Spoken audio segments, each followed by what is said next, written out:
Detectives were trying to stop a 25-year-old man who had a felony DWI warrant out. They were also looking to question him in a homicide investigation. Here's a look at the national debt, more than $16 trillion. If you look here, though, nearly $5 trillion of that the government owes within itself. Firefighters in Springfield have been making Mayday calls this week, but they're not real. It's all for practice.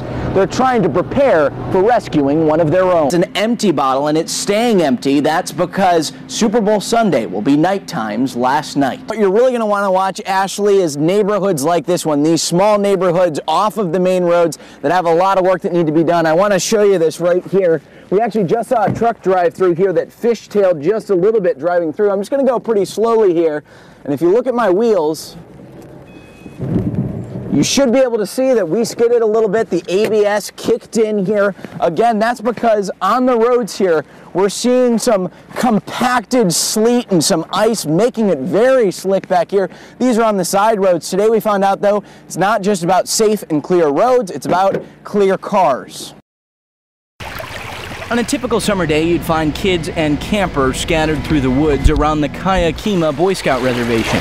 Now the only hiking or boating is in search of one child in this 900-acre area. Teams of people walking through the woods are growing tired. Volunteer Gary Tanner is trying to ignore his exhaustion. You just do everything you can to try to find that boy. Tanner started looking for Caleb on the third day of the search. He has children of his own. We've combed a big area down here, this side of the river and the other. It's hard to sleep at night when he's not there. So we've got cadaver dogs, we've got divers that we're fixing to load up and go search a spot right now. Dozens of searchers walked through the woods the day Caleb disappeared. The numbers grew on Sunday. By day 3, deputies estimate almost 300 people were helping look for the 4-year-old child. Most of them said, if it was my kid, I'd hope you all would have this out here for mine. Fulton County Sheriff Kenneth Foley still calls this a search and rescue mission. And as the sun goes down, volunteers are surely thinking about Caleb and their own children as they prepare for another long day. When the sun goes down, Scott Welsh will be staying up. I'm going to be on patrol. He wants to be sure darkness isn't hiding returning thieves.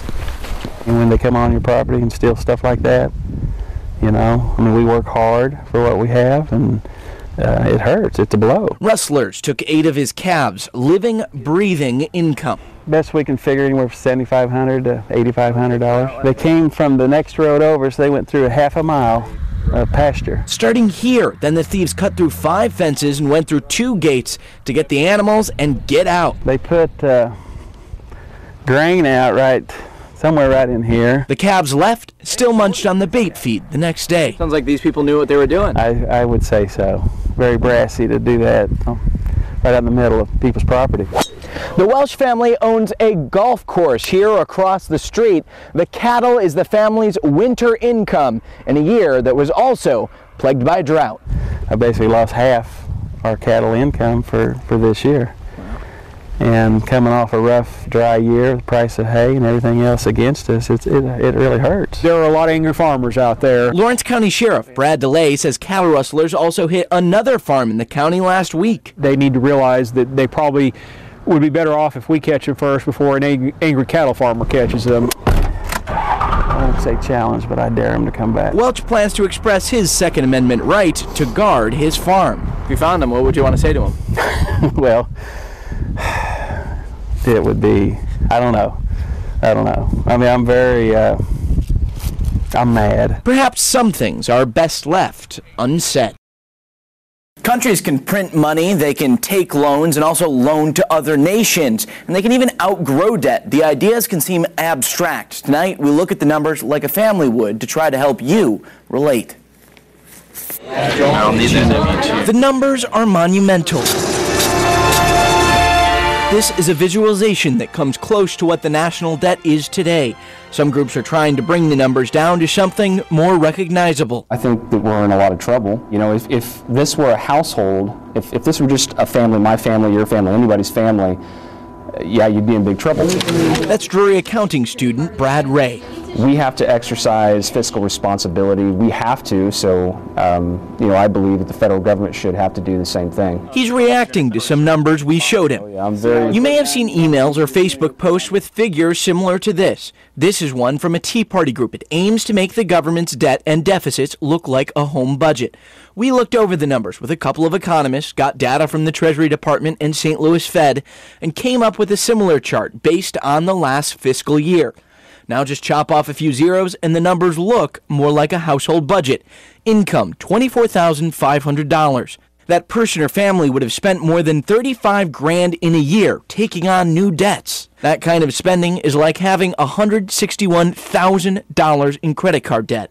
Now consider this. Congress is looking at sequestration budget cuts, which are considered dramatic. If they go through, it would only cut this household spending by $1,000 this year. Ooh. Cut down on it. Steve Walton is getting his taxes done. That I've worked hard to earn it, and I don't know where it's going. Could you live on that? Would that work? That much debt? Oh, no. Didn't get it last year. Walton is a groundskeeper at Evangel University. We asked Ray if this was an individual. How are we looking? You'd be in terrible shape. The two are they're similar in that they're using the words debt and deficits and things like that, but that's kind of where the comparison basically ends. The director of the Missouri Bureau of Economic Research at Missouri State University, David Mitchell, cautions the debt of a government is much different than that of a family. So when you look at the balance, when you look at the net holdings, it's actually not as bad as it seems, although it is a problem that needs to be addressed, but it's not like, oh my gosh, the whole economy is going to collapse tomorrow. So here's a look at the national debt, more than $16 trillion. If you look here, though, nearly $5 trillion of that the government owes within itself through programs such as Social Security. Now, the more than $11 trillion here that's left is held by the public, and a lot of that is owned by taxpayers, corporations, and others. The other half is owned by China and Japan for the most part. So they've lent us money, but we've also lent them money too. For every dollar in foreign claims, the U.S. has 85 cents in claims on other countries. Still, U.S. taxpayer dollars in the future will then be going to other nations rather than staying here in U.S. communities. Now this becomes the basis for the next round of talks about spending. If the government doesn't act by March 1st, $1.2 trillion in automatic cuts are set to hit the federal government.